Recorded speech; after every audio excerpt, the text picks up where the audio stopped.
नमस्कार नमस्कार दोस्तों, स्वागत है आपका इस सीरीज़ में जिसका नाम है थिंकिंग फास्ट एंड स्लो। मैंने इस किताब को इसलिए शुरू किया था पढ़ना क्योंकि मुझे लगा ये सचमुच में लगा कि मुझे डिसीजन लेना नहीं आता। छोटे मोटे डिसीजन तो हम सब सही तरीके से ले लेते हैं। खाना खाते समय मिर्च खाना है कि नहीं खाना है, मुंह जलेगा या नहीं जलेगा, ये तो हमारी बॉडी ले लेती है। अगर हम कार से कहीं जा रहे हैं तो कितना पेट्रोल लगेगा, ये भी थोड़ा बहुत हिसाब किताब लगा करके हम सब जानते हैं। फिर आती है बात कि हमारे पास 10,000 रुपये हैं, अब उसका क्या करना चाहिए। किसी ने बताया कि इन्वेस्ट कर लो, कहीं बैंक में कोई कहेगा इन्वेस्ट करने के लिए, म्यूचुअल फंड में, स्टॉक्स में, कोई कहेगा किसी छोटे बड़े बिजनेस में लगाओ। और जैसे ही इस तरह की कोई चीज़ आती है जहाँ पर हमको अंदाज़े लगाने होते हैं, वहाँ पर मुझे ये समझ में आया कि मुझे डिसीजन लेना नहीं आता। और ये भी मैंने अपना हाथ जला करके ही सीखा था। आज से तकरीबन 10 साल के ऊपर हो गया। मैंने बहुत बार बताया है, लखनऊ में एक मैंने प्रॉपर्टी खरीदी थी अखबार की वजह से। अखबार में एक ऐड आया था तो उसको ख़रीद लिया और वो बेचारी प्रॉपर्टी रजिस्ट्री हो चुकी, सब कुछ हो चुकी, फिर भी मेरे हाथ में नहीं आई। तब मैंने ये खोजना शुरू किया कि आखिर मैंने ये गलत डिसीजन क्यों लिया। तब ये किताब मेरे हाथ में आई थी, थिंकिंग फास्ट एंड स्लो।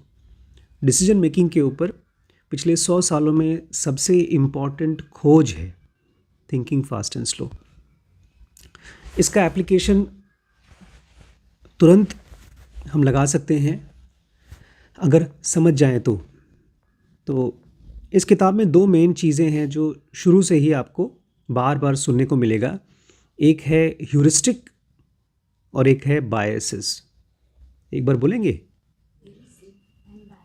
हाँ, ह्यूरिस्टिक एंड बायसेस। तो आज एक बड़ी इंपॉर्टेंट चीज़ मैं शेयर करना चाहता हूँ ह्यूरिस्टिक और बायसेस के बारे में। मैं पहले समझा देता हूँ क्या है ह्यूरिस्टिक। बड़ी इंटरेस्टिंग चीज़ है। सुबह मैं जब सोकर उठा, बिस्तर पे ही था, नींद खुली हुई नहीं थी, नींद में ही था, मुझे आवाज़ आई खट खट खट खट खट। मुझे लगा नीचे कोई चाय बना रहा है और वो लाइटर की आवाज़ आ रही है। लेकिन मुझे लगा कि ये लाइटर ख़राब है क्या, क्योंकि कंटिन्यूसली वो खट खट खट खट खट खट चल रहा था। काफ़ी देर बाद 10-15-20 बार बाद वो बंद हो गया। मैंने कहा चलो गैस जल गई होगी, चाय वाय बन रही होगी। फिर थोड़ी देर बाद मैं उठा, बाथरूम गया था, तब बाथरूम में सुना मैंने खट खट खट खट खट खट खट खट खट। और आवाज़ की डायरेक्शन से मालूम पड़ा कि वो नीचे से नहीं आ रही थी, वो पड़ोस से आ रही थी। और उसकी आवाज़ की क्लैरिटी से ये मालूम पड़ा ये लाइटर की आवाज़ नहीं थी, ये हथौड़े की आवाज़ थी जो पड़ोस में मज़दूर काम कर रहे हैं उनकी थी। लेकिन सुबह जब मैं इस आवाज़ को सुन रहा था, मेरे मन ने मुझे पूरा भरोसा दिला दिया था कि हो ना हो लाइटर की ही आवाज़ है।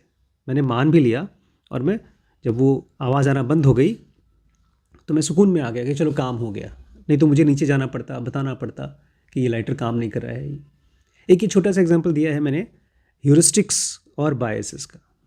जब भी हम कुछ भी चीज़ों के बारे में अंदाज़ा लगाते हैं, सोचते हैं, तो ये 2 चीज़ें हमेशा काम करती हैं, ह्यूरिस्टिक्स और बायसेस। ख़ास तौर से जब हम अंदाज़ा लगाते हैं, और बचपन से ही हम लोग फ़िज़िकल अंदाज़े लगाना सीख लेते हैं। कितनी ऊंचाई की सीढ़ी है, उसको हम चढ़ पाएंगे कि नहीं चढ़ पाएंगे। खाने को देख करके हम अंदाज़ा लगा लेते हैं कितना खाना खा पाएंगे कि नहीं खा पाएंगे। बाल्टी में पानी देख करके हमको अंदाज़ा लग जाता है, मतलब बहुत बार ट्राई करने से लग जाता है अंदाज़ा कि मैं इस पानी को उठा पाऊँगा कि नहीं उठा पाऊँगा। तो वो अंदाज़े हमारा बॉडी ही कर लेता है। लेकिन जहाँ पर एक लेवल के बाद हमारे दिमाग में ह्यूरिस्टिक्स और बायसेस अंदाज़े लगाते हैं। ये अपने आप में बहुत काम के हैं, बहुत हेल्पफुल है। लेकिन दिक्कत ये है कि ये ख़तरनाक हैं, इनकी भी अपनी एक सीमा है, ये हमेशा नहीं हेल्प कर पाते। तो अभी हम लोग इंट्रोडक्शन पढ़ रहे हैं। इंट्रोडक्शन में इसके ऑथर हैं हमारे डॉक्टर डैनियल kahneman, मुझे बहुत पसंद हैं। अब रिसेंटली उनका देहांत हुआ है, लास्ट ईयर ही उनका देहांत हुआ। और उनके फ्रेंड जिनके साथ ही किताब लिखी है एमोस ट्वर्स्की, उनका देहांत तो काफ़ी टाइम पहले ही हो गया था। तो इंट्रोडक्शन अभी चल रहा है। नहीं, rich dad poor dad Robert Kiyosaki ने लिखा है। वो किताब मोस्टली पैसे के बारे में है। उसमें पैसे को कैसे कमाया जाए, कैसे बिजनेस खड़ा किया जाए, उसका बहुत ही सिंपल तरीके से डेफिनेशन दिया गया है। लेकिन ये है मेनली साइकोलॉजी की बुक है, जिसमें दिमाग के गहरे एक्टिविटीज़ को पकड़ने की, पहचानने की कोशिश की गई है। और एक बड़ी इंटरेस्टिंग चीज़ है, इस किताब का असर फाइनेंस पे, मिलिट्री पे, मेडिकल डायग्नोसिस पे, लीगल जजमेंट्स पे, सब जगह पर है। मतलब एक जज भी जब डिसीजन लेता है तो ज़रूरी नहीं कि हमेशा सही ले। अगर वो बायसेस के अंदर फंस करके डिसीजन लेगा तो हो सकता है वो गलत ले रहा हो। अभी हम देखेंगे इस चीज़ को आगे पढ़ करके। बोलते हैं शुरू में हम लोग को नहीं पता था कि ह्यूरिस्टिक्स और बायसेस जो हमने खोजा है, ये साइकोलॉजी के बाहर भी लोगों को पसंद आएगा या किसी काम का होगा। उस समय नहीं एहसास हुआ। बड़ी अच्छी चीज़ की थी इन्होंने। ये जो एक्सपेरिमेंट करते थे, ये दिमागी एक्सपेरिमेंट था। ये लोग सवाल पूछते थे। जैसे आज मैंने और डॉक्टर रिम्पी ने एक बड़ा मज़ेदार एक्सपेरिमेंट किया। हम लोग एक खेत के पास गए थे। वहाँ से मेन रोड जो हाईवे तक पहुँचने के लिए डॉक्टर साहब ने कहा हो ना हो ये 1 किलोमीटर से ज़्यादा है। और मैंने और अनुज ने कहा नहीं, एक किलोमीटर से कम है। मैंने शर्त लगाया, अगर तुम हारी तो तुम्हें कैकेयी की तरह मुझे एक वचन, मैं जीत जाऊंगा, कैकेयी बन जाऊंगा, तुम्हें देना पड़ेगा। बोलती नहीं, मैं नहीं मान, तुम जीतोगे तो नहीं दूंगी, अगर मैं जीती तो मैं लूँगी कैकेयी वाला वचन। मैंने कहा चलो ठीक है। तो भगवान से मैं मनाता रहा। और जैसे ही हम पहुँचे, मेरे ख्याल से 200 मीटर कम था, तो मैं जीत गया। तो ये इस तरह के एक्सपेरिमेंट्स किया करते थे। अगर डैनियल kahneman होते तो लिख लेते कि आज मैंने एक्सपेरिमेंट किया, एक रोड का डिस्टेंस ऐसे ही गेस करने की कोशिश की, और जब वहाँ पहुँचा तो ये गेस सही था या गलत था। तो इस तरह से ये लोग ढेर सारे सवाल ऐसे ही एट रैंडम सवाल पूछते थे अपने आप से, और उसका एक अपने मन में जवाब जो आ रहा है वो लिख देते थे। उसके बाद उसका असल जवाब चेक करते थे। तो ये कह रहे हैं कि हमने अपने सारे एक्सपेरिमेंट्स में जो सवाल था हमारे मन में आता था वो लिखते थे और उसका जवाब लिखते थे, और दूसरों से भी जो हम सवाल पूछते थे और रिस्पोंडेंट से उसका भी जवाब लिखते थे। और ये जो सवाल जवाब होते थे, ये सवाल बाद में अगर कोई देख रहा है तो वो देख सकता था कि अगर ये सवाल मुझे पूछा गया तो मैं क्या जवाब दूंगा, और अगर मेरा भी वही जवाब है और वो गलत है तो दिखता है कि कैसे मेरा विचार, मेरे थॉट्स ट्रिप हो जाते हैं due to cognitive biases. Tripped मतलब होता है गिर जाते हैं, लड़खड़ा जाते हैं। पैरों का काम है चलना, और अगर कोई धक्का मार दे और हम गिर जाएं तो चोट लगती है। तो हमारा माइंड जब किसी चीज़ को देखता है, सुनता है, महसूस करता है, उसको बोलते हैं कॉग्निशन। जब हम कुछ देखते हैं, सुनते हैं, महसूस करते हैं, सूंघते हैं, और तुरंत ब्रेन उसको गेस करने की कोशिश करता है कि क्या है। बचपन से ही इसका काम है। और अगर हम सही तरीके से गेस नहीं कर पाते हैं तो उसको बोलते हैं कॉग्निटिव बायस। अगर सही सही गेस कर लिया तब तो वो कॉग्निशन है। कॉग्निशन मतलब महसूस करना। आंखों से देखने वाले को बोलते हैं ऑब्जर्वेशन, कान से सुनने को बोलते हैं लिसनिंग। लेकिन जब आप इन चारों को, पांचों को आप बोलते हैं लेना और उसके बाद में उसका आंसर देना, तो उसको बोलते हैं कॉग्निशन। और कॉग्निशन में अगर कोई गलती हो जाए तो उसको बोलते हैं कॉग्निटिव बायस। क्या बोलते हैं? कॉग्निटिव बायस। तो कह रहे हैं कि हमने देखा अक्सर कि हमारे सवाल और जवाब ट्रिप हो जाते थे कॉग्निटिव बायस से। तो अगर कोई रीडर है, कोई हमारी किताब पढ़ रहा है, आर्टिकल पढ़ रहा है, उसके लिए भी हम सवाल दे देते कि तुम देखो इस सवाल का तुम्हारे मन में क्या जवाब आएगा। तो लोगों को भी समझ में आ जाता था कि उनका कॉग्निटिव बायस की वजह से विचार ट्रिप हो जाते थे। पिछले वाले वीडियो में इन्होंने एक सवाल पूछा था कि मान लीजिए आपके सामने एक लड़का है, नाम है स्टीव, वो बहुत शर्मिला है, शाई बोलते हैं, शाई है, ज़्यादा लोगों से मिलता जुलता नहीं है, उसे लोगों में इंटरेस्ट नहीं है, और मीक है, मतलब कमज़ोर टाइप का है, टाइडी सोल है, साफ सुथरा आदमी है, एक बड़ी खास चीज़ है उसकी आदत, his need for order and structure. उसको हर चीज़ ऑर्डर में रखनी होती है, हर चीज़ स्ट्रक्चरली। तो ये बताइए कि वो किसान का काम करेगा या लाइब्रेरियन का काम करेगा? लाइब्रेरियन का, आपके हिसाब से लाइब्रेरियन का। लेकिन हमने पढ़ा परसों कि अमेरिका में ज़्यादातर गांव में जो लोग हैं, इंडिया में भी ज़्यादातर लोग 20 वर्सेस 20 वर्सेस 1, एक लाइब्रेरियन होगा तो 20 होंगे किसान। तो स्टैटिस्टिक्स के हिसाब से, इसको बोलते हैं स्टैटिस्टिक्स के हिसाब से, ज़्यादातर लोग लाइब्रेरियन होंगे, सॉरी किसान होंगे। अब मान लीजिए 10 लोग आपके सामने आए और 10 में आपने 10 को देखा, उसमें से उनका नेचर देखने की कोशिश की, अच्छा इसको स्ट्रक्चर पसंद है, इसको ऑर्डर पसंद है, कम बात करता है, अपने में रहता है। 20-30 लोग आपके सामने लखीमपुर में आपने रैंडम उठा लिया, तो चांसेस क्या है कि वो कौन होगा?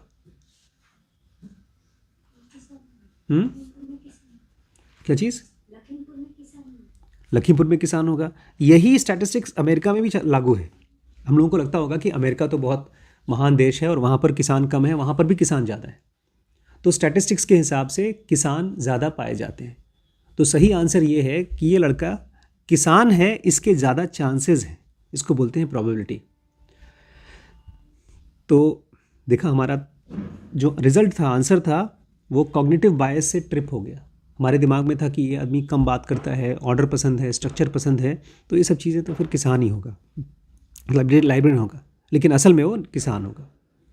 तो बोलते हैं वो एग्जाम्पल से हमने आपको दिखाया किस तरह से आपका ब्रेन कॉग्निटिव बायस में फंस जाता है। टीचर्स, फिलोसोफर्स, स्पिरिचुअल टीचर्स, बड़े बड़े लोग कहा करते थे, जो आदमी अपने मन के अंदर को पहचानना शुरू कर देता है, जो दूसरों की कमियां नहीं देखता, अपनी कमियां देखता है, वही समझदार है।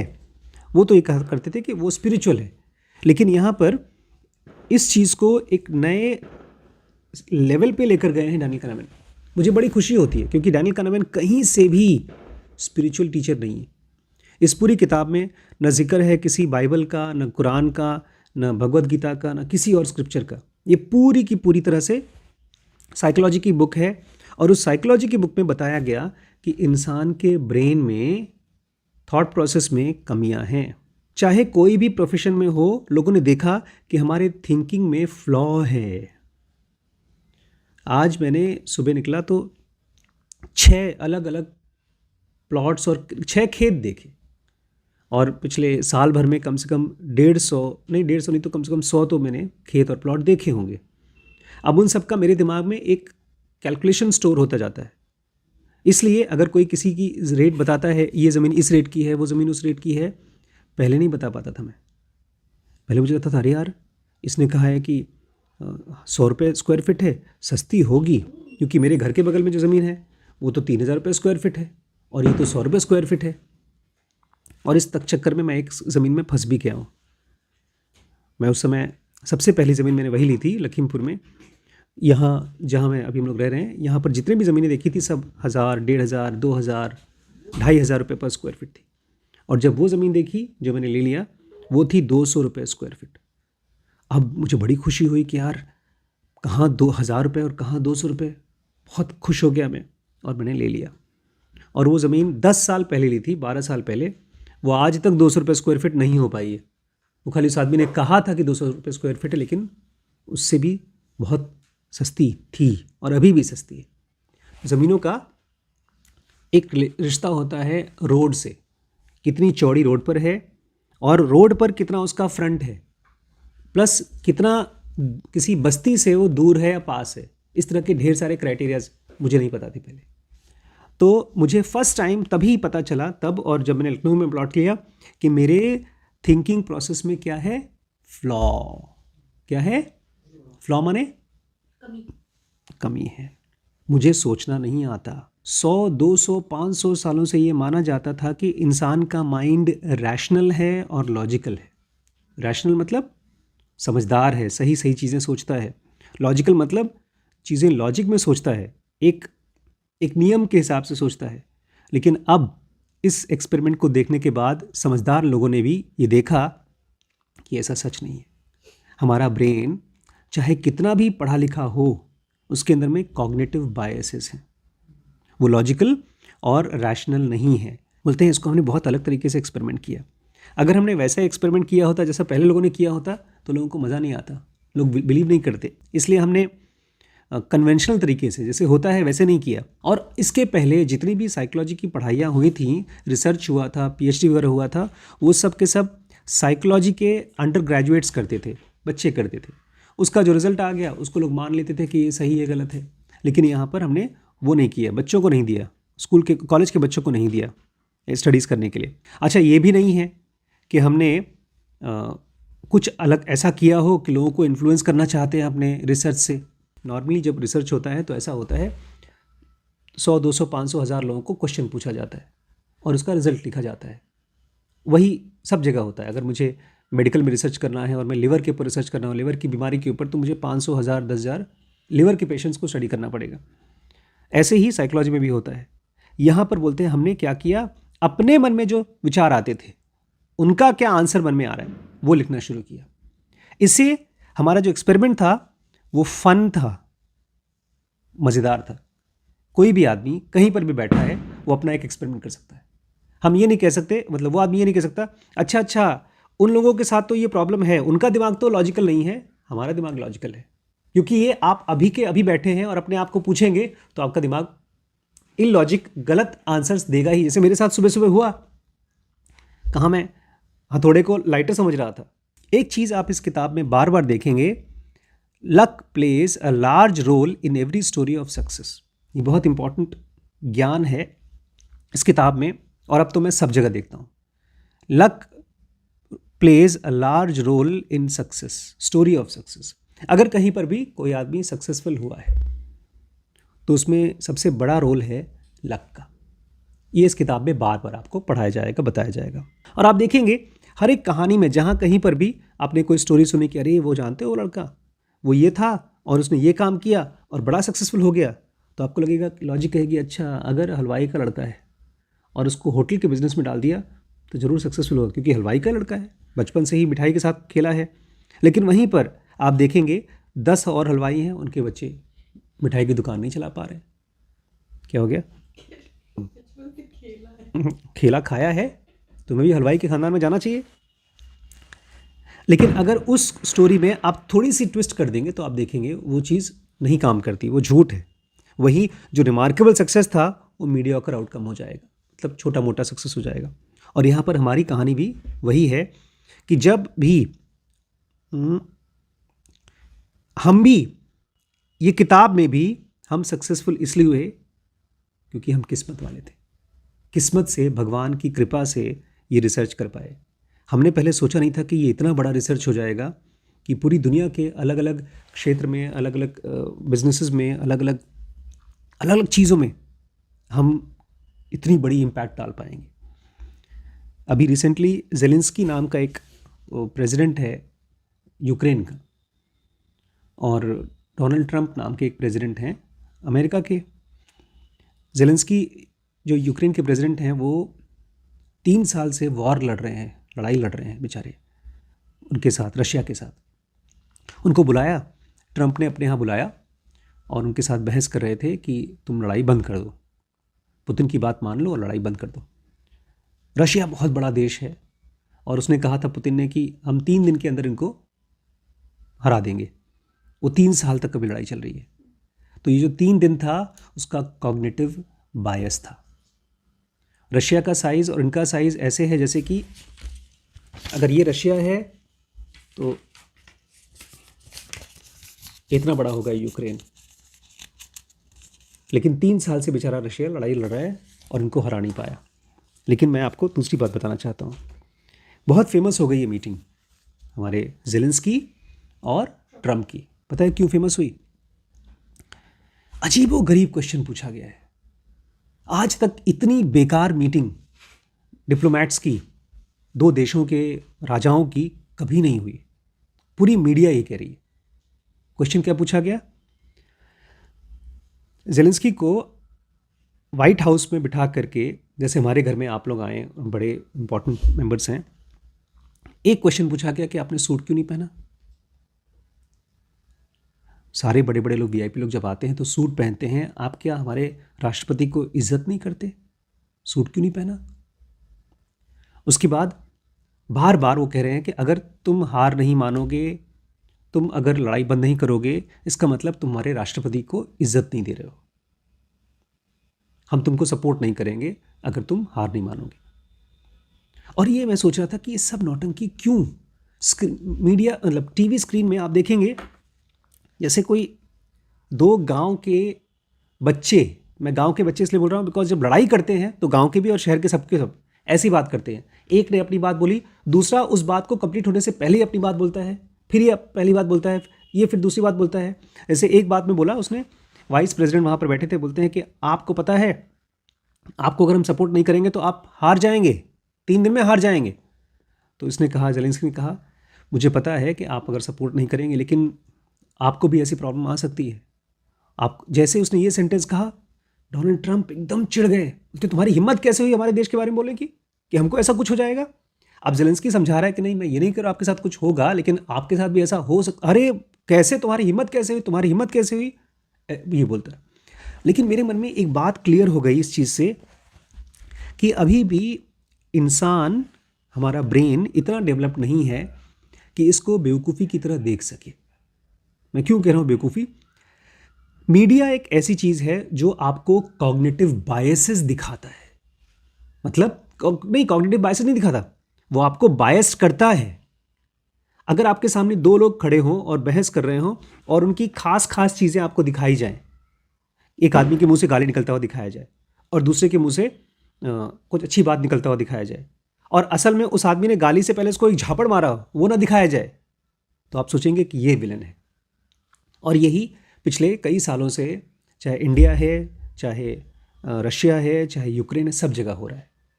मीडिया कहा जाता है गवर्नमेंट का 5वां स्तंभ है, और उस स्तंभ को पूरी तरह से जो लोग समझ जाते हैं बायसेस को, मतलब कि हम इन्फ्लुएंस कर सकते हैं आपके विचारों को, वो फिर आपको यूज़ करने के लिए यूज़ करते हैं। लेकिन अगर आप ये समझ जाएं कि हमारे ब्रेन में 24 घंटे हर समय ह्यूरिस्टिक्स और बायसेस चल रहे हैं, आपको ये भरोसा हो जाए कि हो ना हो मेरी अपनी थॉट प्रोसेस फ्लॉड है, तो आप फूक फूक के कदम रखेंगे और हो सकता है कि आप कम गलत डिसीजन लें। सही डिसीजन नहीं तो कम से कम गलत डिसीजन लें। तो ये थी आज की क्लास। ह्यूरिस्टिक्स और बायसेस ऑटोमेटिकली हमारे ब्रेन में चलते रहते हैं। दोस्तों, ये बहुत इंपॉर्टेंट सीरीज़ है, ये पूरी की पूरी सीरीज़ डिसीजन मेकिंग के लिए है। डीके ब्रेन्स पे आकर के इसको ज़रूर देखिएगा। ये पूरी बुक कम से कम 2-3 बार कंप्लीट करिएगा मेरे साथ, ठीक है।